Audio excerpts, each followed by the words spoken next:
Podcast. Conhecimento que sai de dentro das paredes da escola e chega até você.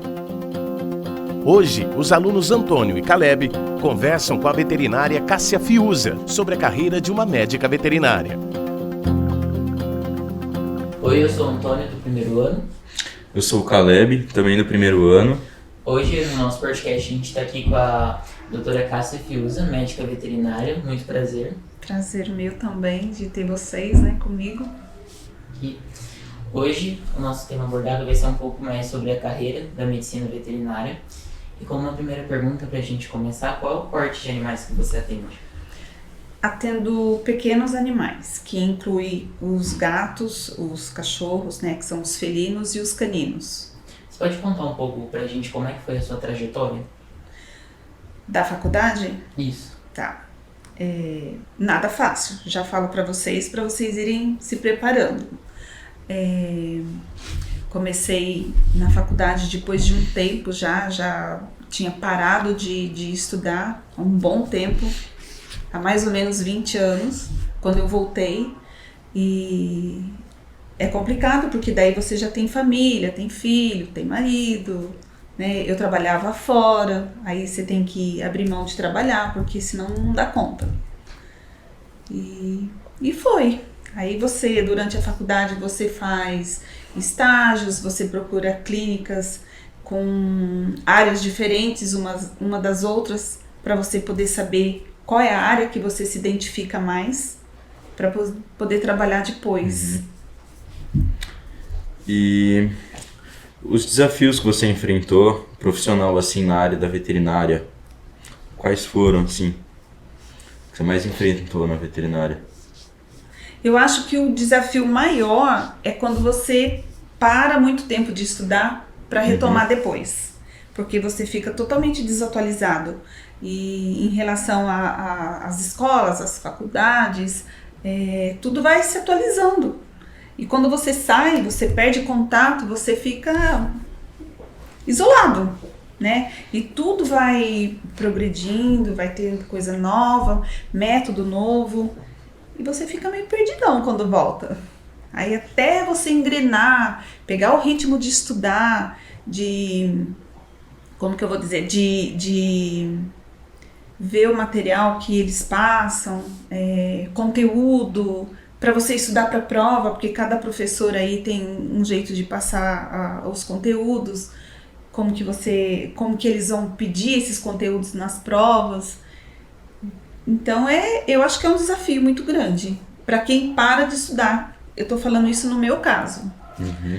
Quando você sai do ensino médio, você ou faz um cursinho, ou você já logo entra numa faculdade, faz o vestibular e consegue entrar, você já está naquele ritmo de estudar, Então, eu acredito que seja mais fácil. O que te motivou na infância a escolher medicina veterinária? O amor pelos bichos. Nada mais que isso. Porque que nem, querendo ou não, a gente tem hoje, principalmente dentro das escolas e das famílias, querendo ou não, é uma profissão um pouco comentada, nesse sentido. Porque querendo ou não, eles dão muito destaque mais para medicina e deixa acabando as outras áreas, biomedicina, enfermagem, medicina veterinária, que tipo assim, são tão importantes quanto, Exatamente. Para manutenção, assim, não só das pessoas, mas de toda a sociedade. E nesse sentido, como é que funciona o mercado de trabalho? A medicina veterinária, hoje a gente vê que ela está ali na balança, junto com a medicina mesmo. Porque a medicina veterinária é muito importante. Você é um médico e veterinário. É um desafio muito grande, como você já perguntou, Vou só completar um pouco o que eu falei e dar continuidade. O desafio que você estuda a medicina veterinária, quando você começa a entrar mais a fundo na medicina mesmo, você tem... Cada animal que você vai estudar é diferente um do outro. A fisiologia, a anatomia, tudo. Não vou falar que a medicina é mais fácil, porque não é. Mas a medicina tem o corpo humano. Os humanos são todos iguais. né? Eu não quero diminuir a medicina, não é isso. Mas a veterinária, quando você começa a estudar veterinária, você vê muita coisa em relação ao humano, porque tem muita coisa que é parecido. E aí, a fisiologia, como eu te falei, vai mudando tudo, de animal para animal. Tá? Aí, como que é a pergunta que você pediu? Eu só complementei a outra. Eu tinha perguntado do mercado de trabalho. O mercado de trabalho. Isso. É difícil, é muito competitivo, mas se você tiver um objetivo, tiver um foco, tiver uma determinação, eu acho que você vai em frente. Tem que gostar muito mesmo e tem que ter objetivo. Não pode perder o foco e a determinação. Eu vejo muito mesmo que, tipo, aqui em Avaré mesmo, por exemplo, tem muitas clínicas veterinárias e Tem. muita concorrência, assim, dentro da veterinária. E quais métodos preventivos, assim, contra doenças dos animais, cachorros, gatos, assim, além de vacina, pode ser usado, assim, além desses? Tá. É uma pergunta bastante importante. As vacinas para os animais da gente, o pet que vive dentro da casa, é muito importante, muito mesmo, porque evita muitas doenças e complicações depois.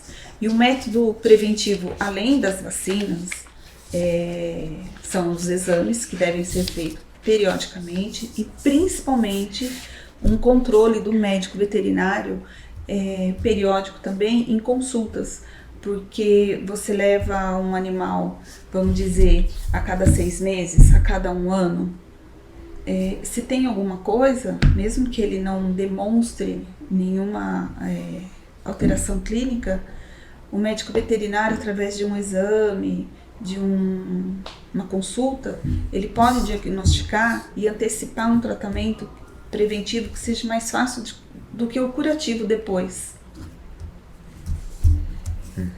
Nesse meio que a gente falou das doenças, geralmente é muito negligenciado por parte dos animais, né? Porque às vezes as pessoas elas ficam espantadas em animais sofrerem de depressão ou obesidade, que também é um problema comum na gente, né? Seres humanos. Mas nesse sentido também, por exemplo, tem muitas doenças que, por exemplo, toxoplasmose, leishmaniose, que assim, são doenças que podem ser controladas por saneamento básico, assim, mas muitas vezes é negligenciado, não só pela gente, mas também por parte das ações, né, das prefeituras, das vigilâncias, né, nesse sentido. E como é que varia, por exemplo, o seu público de atendimento, assim? Você já viu casos, por exemplo, na faculdade, desses casos, né, por exemplo, de animais abandonados, dentre outras situações? Que eu te falei, tem muito. Por isso, a pessoa gosta do animal, adquire quando é filhote, às vezes até mesmo um pai e a mãe dão para um filho, um filhotinho bonitinho, aí começa a apresentar os problemas. E doença. Hoje em dia a gente vê muito caso de câncer. Tem animais que aparecem lá com um tumor que é quase maior do que o próprio animal. E tem muito isso. Isso por conta do abandono.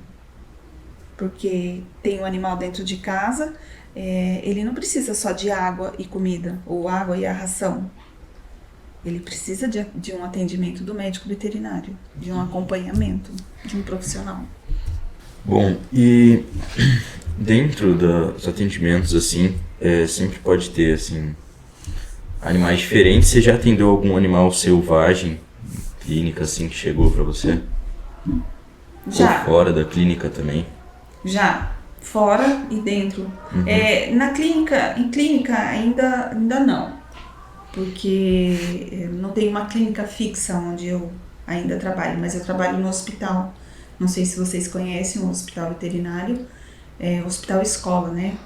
E as pessoas trazem, eu atendi há pouco tempo, foi um macaco, os macacos eles vivem em bandos, vamos assim dizer. E nessa fazenda onde eles vivem, tinham 2 bandos. E uma das fêmeas pariu e o macho, que é o que toma conta de um bando, atacou o filhote do outro e acabou fraturando a perna dele. Aí foi para fazer cirurgia, e as cirurgias são corretivas, a mesma coisa de humano, onde você utiliza material praticamente dos humanos. E atendi também. Eu não posso dizer para você que isso seja animal selvagem, porque o selvagem, ele é um animal assim, considerado selvagem, que ele não é daqui do nosso Convívio. do nosso território brasileiro, ele é de fora, tá? O nosso é silvestre, que faz parte da nossa fauna.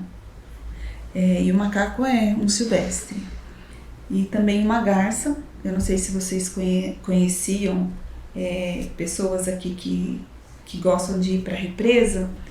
Lá tem um restaurante ali perto da...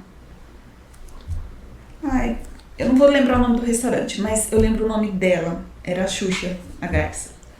E alguém, né? Isso é maldade. Porque atacou e jogou alguma coisa e fraturou a asa dela. Só que infelizmente ela veio a óbito, ela não resistiu. A ave é bastante sensível quando tem algum problema assim. Então foi feito todo o atendimento, foi colocado na fluido, que ela estava desidratada, porque ela não conseguia voar.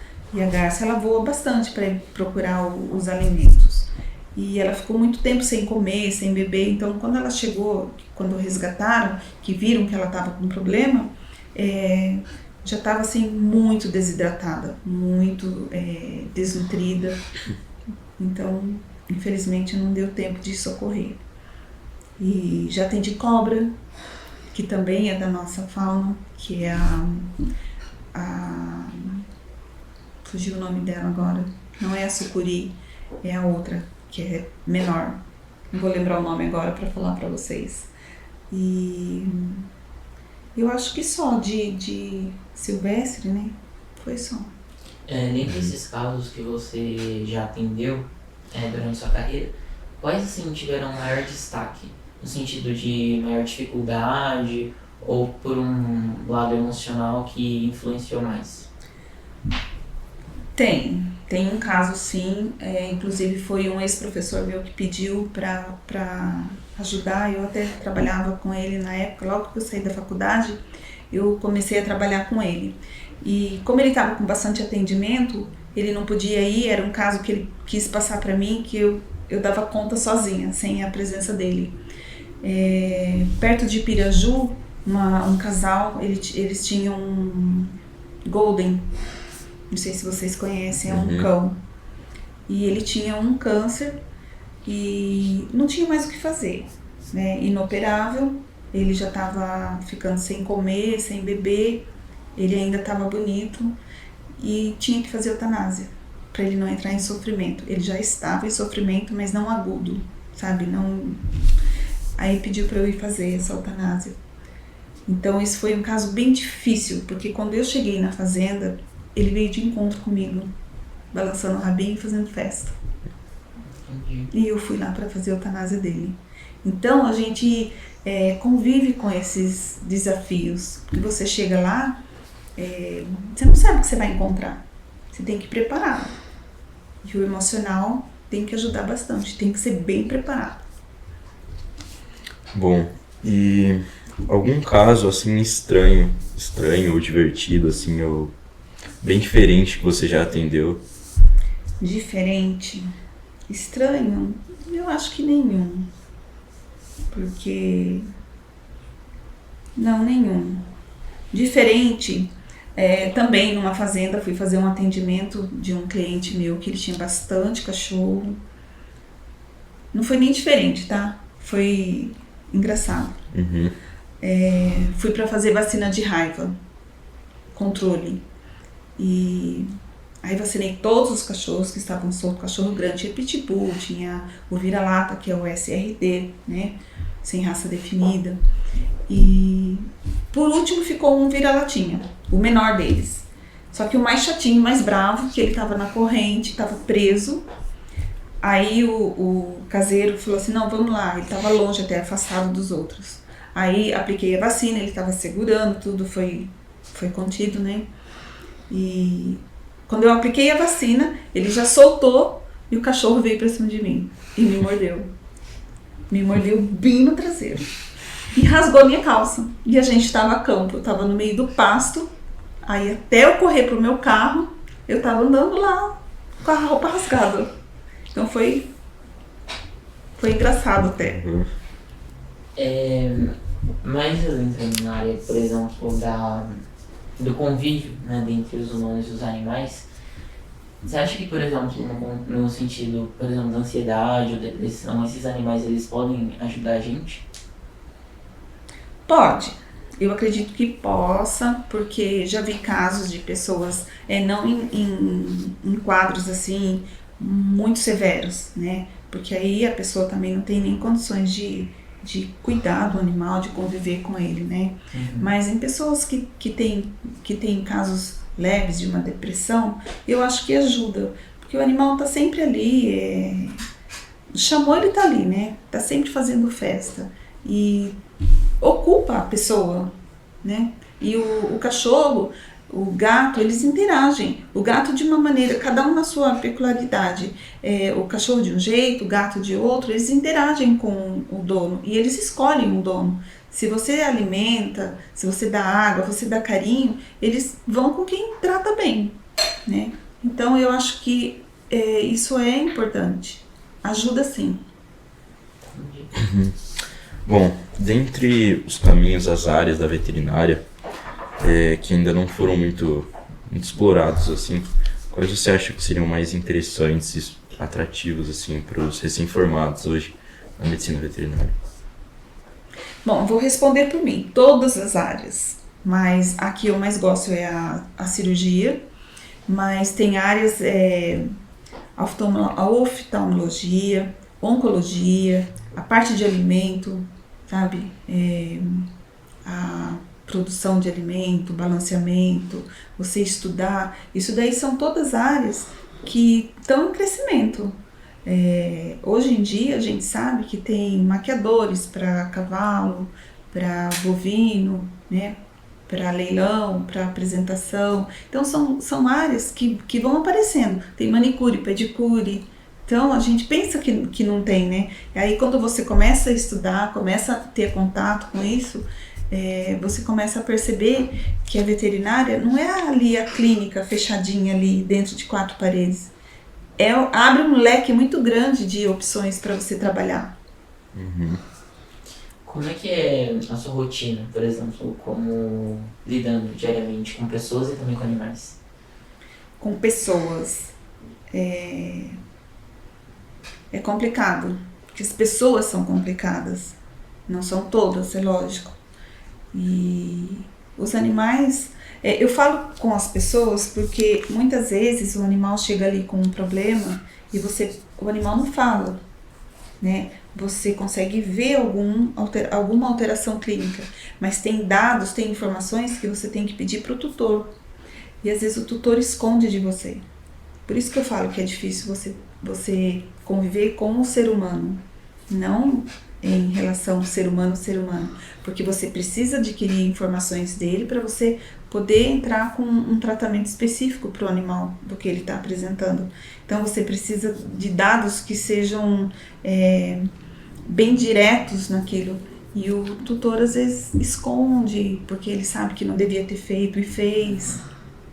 Dentre esses casos que você citou, por exemplo, de o tutor mesmo querer desviar o diagnóstico do animal, já teve algum em específico que prejudicou muito a presença e o depoimento desse tutor, que mais atrapalhou do que ajudou? Não, especificamente não, porque durante a consulta, durante o tratamento, a gente tem que observar muito, né, o progresso ou o regresso do estado do animal, os medicamentos, o tratamento que você passa. Você não pode confiar muito, né?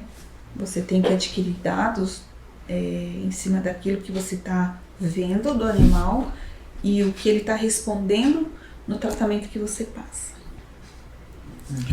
Bom, e na veterinária, você acha que em meio a todas as dificuldades que você tem que passar para chegar lá, você acha que vale a pena, assim, só por gostar dos animais, pela vontade de trabalhar com animais?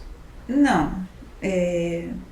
Você gostar só do animal, eu acho que fica complicado para você querer fazer a veterinária. Você tem que querer a veterinária no intuito de cuidar deles, né? Porque eles são animais que não tem como eles se curarem. O ser humano, se ele tem uma dor, se ele tem um desconforto, ele vai atrás de um profissional, de um médico, e ele vai saber falar, né, o que ele tem. E o animal não. Entendi. E dentre essas que eu já tinha falado antes, desses animais que podem possuir essa depressão, ou mesmo ansiedade ou obesidade, o que pode acarretar, assim, por exemplo, esses sintomas neles? Obesidade, o que a gente vê bastante são problemas de articulação, de locomoção. Eles têm muita dor. O sobrepeso afeta bastante a articulação deles, assim como de um ser humano. E qual é a outra? A outra... Tinha falado de ansiedade. Ansiedade. Isso, e depressão também. O animal com ansiedade, hoje em dia tem muito tratamento, né? Tem os florais, tem os medicamentos que são ansiolíticos mesmo. E a depressão também, vamos considerar que possa seguir uma mesma linha de tratamento. Porque às vezes até pode ser, eu já vi, por exemplo, de uma amiga minha que ela desenvolveu meio que a cachorra dela um medo de andar no carro. Então ela começa a tremer ou já ter esse tipo, mas é bem específico.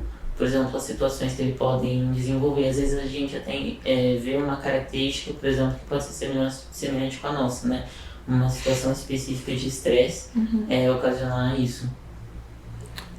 Que acabou as perguntas aqui, calma. Bom, você acha que, tipo, com essas doenças, assim, até que eles falou, você acha que existem raças que têm mais tendência a ter essas doenças ou outras também, doença de articulação, doença óssea, respiratória?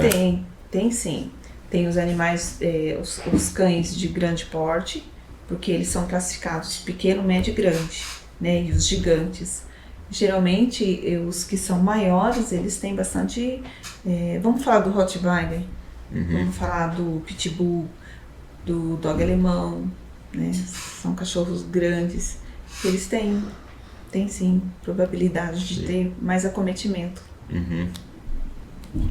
Entendi. Eu já vi muito também, tipo, gatos, assim, tipo, que tem um focinho... Aqui, uns gatos, assim, alguma raça lá, que tem um focinho pra dentro, assim... Dificuldade para respirar. Dificuldade de respirar, pug também. Isso, que tem exatamente. muita dificuldade, faz até barulho assim, respirando. Exatamente. Boxer eu já vi também, já ouvi falar que boxer tem bastante problema. O boxer é um cachorro bastante sensível. Tem bastante problemas de pele, problemas de osso, a parte de respiração deles também, né? E assim como os gatos, vamos falar do persa, que ele tem a parte do nariz bem curtinho ali, o pug, né? Além da respiração, bastante problemas de pele, porque eles têm aquelas dobrinhas, então ali tá sempre úmido. Ali tem, para ter um fungo, uma bactéria, é comum. Então, por isso que falam que eles têm mais problema. Por conta da estrutura deles mesmo. E nesse sentido que o Caleb tinha falado também do boxer, e também você falou do pug, né? Às vezes pode ser também propiciado pela raça, mas também pelo cuidado que o dono dá, né? Eu vejo muito isso, por exemplo, com a minha família, às vezes não se restringe a dar apenas a ração, né? Como alimento. Às vezes fica com dó e acaba dando alguma coisa, né? Um resto de comida, e ele acaba acarretando, né? Por exemplo, o animal ter uma dependência daquilo, né? E quais cuidados, quais dicas de cuidado você daria nesses casos, assim? Uma dica que eu gosto e até para mim mesma, que os animais têm que ser animais, né? Eles não podem ser humanizados. E tanto o cachorro como o gato, eles caçam. O gato caça da maneira dele, o cachorro caça da maneira dele. E hoje em dia, o comércio de ração é muito grande. E nem sempre todas as rações atendem às necessidades de cada raça específica, né? Então tem pessoas que gostam de dar alimento para o animal, mas eu indico que seja assim um alimento balanceado, porque tem muito alimento, muita coisa que não pode dar para o animal, porque acaba prejudicando a saúde, além da obesidade, uma intoxicação, né? Uma alergia. Sei. Bom, e também falando assim de maus cuidados, assim, você acha que tem muito exame, muitos casos de animais que assim podem, tipo, chegaram lá sendo maltratados por humanos mesmo, assim, tipo, na rua, às vezes por alguma agressão ao animal, assim? Tem.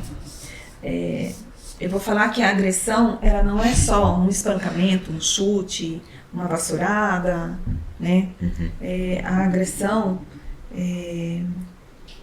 ela pode ser considerada um maltrato, a maneira como você alimenta, o local onde esse animal fica. Às vezes é um animal grande e fica num espaço muito pequeno, né? Um espaço que não pega sol, ou um espaço que não tem onde ele se proteger da chuva, né? De frio. Isso daí também é considerado um maltrato. Sim.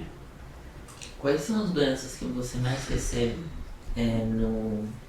no dia a dia, assim, dos animais? Vamos falar das que são as contagiosas, né? A sinomose, que geralmente acomete filhotes. E aí animais que a gente atende bastante em clínica são os que apresentam uma alteração renal, né? Que eles são bastante complicados, que atinge os rins deles, tanto o gato como o cachorro. E o rim a gente sabe que depois que ele tem uma alteração, você não consegue mais corrigir, ele não volta mais a ter a funcionalidade dele normal como era. Por mais que você faça um tratamento, você tem que fazer um tratamento para dar uma qualidade de vida para o animal. Tem medicamento sim para você ir controlando, mas não que o rim dele volte a ser como era. Infelizmente não. Bom, dizendo mais sobre, no caso da graduação, esses médicos veterinários recém-formados, por exemplo, qual conselho você daria mais para uma procura de atuação profissional? Porque às vezes acaba se optando pelo clássico, né? A montagem de uma clínica, tudo.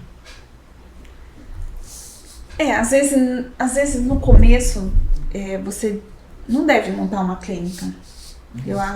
Eu vou responder por mim. Vai atrás de um profissional que esteja precisando de um auxiliar, continue fazendo estágio, procure áreas diferentes, não só de clínica, mas saia a campo. Tem lugar que você chega, você tem que limpar a baia, não só de cavalo, de cachorro, né? Não é muito simples o começo, é difícil para todo mundo, não é só a profissão de médico veterinário que é difícil, acho que para todo mundo, para todas as outras profissões. E acho que o mais importante é você não se desligar, estar sempre em contato com um profissional já estabelecido. Bom, e entre a relação com lidar diariamente assim com as pessoas, você acha que teve alguma situação ou existem situações que você tem que lidar com as pessoas, ou às vezes tipo lidar com a pessoa porque o animal veio a óbito, ou uma situação muito difícil de lidar com a pessoa? É complicado você lidar com a pessoa, né? Porque ali ela já está sentindo a perda de um animal que provavelmente ela conviveu muito tempo com ele, né?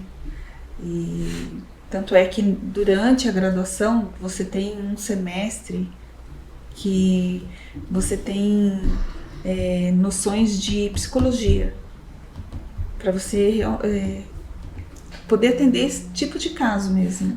Já aconteceu comigo de ter um casal que levava o cachorro idoso, mas era um cachorro que eles tinham adotado, eles faziam de tudo, cuidavam muito bem do cachorro e estavam já pensando em eutanásia porque ele já estava bem velhinho, com bastante problema, né, de saúde, mas eles gostavam de ir até nós profissionais, que a gente trabalha num grupo, né, num conjunto, uma equipe, para ficar conversando. Então você tem que dar atenção para eles, porque às vezes o animal não tem tanta coisa precisando da gente, mas eles estão precisando. Então aí quando o animal precisa, de quem que eles lembram? De quem tratou bem eles, né, o tutor. Aí eles voltam a te procurar. Você tem que cativar os tutores, porque eles vão levar os animais até vocês, né, até o profissional, até nós profissionais. Entendi. E como uma última pergunta para a gente encerrar o nosso podcast, qual conselho você daria, por exemplo, para quem, igual a gente aqui no ensino médio, está terminando o ensino médio ou começando, para escolha dessa carreira da medicina veterinária?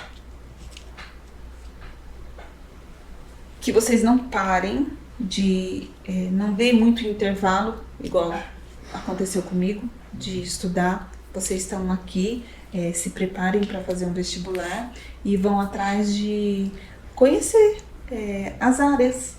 Não só porque, como eu falei numa outra pergunta que você me fez, a veterinária ela não se restringe só numa clínica. Ela tem um leque muito grande de área para você atuar. Muito grande mesmo. E procura profissionais de áreas diferentes para ver se realmente é o que você quer. Começa por uma clínica que tem umas rotinas boas, as clínicas aqui em Avaré, o hospital. Hoje a gente tem a disponibilidade de ter 2 faculdades aqui, né, na cidade. Vocês podem entrar em contato com qualquer uma delas, eu acho que vocês vão ser muito bem recebidos e para poder conhecer as diferentes áreas e ver se realmente é o que vocês querem. Entendi. É isso, a gente encerra por aqui. Bom, acho que a gente só quer agradecer a presença da nosso participante aqui no podcast. E é isso. A gente encerra por aqui então. Obrigado por assistir, por participar. Pronto.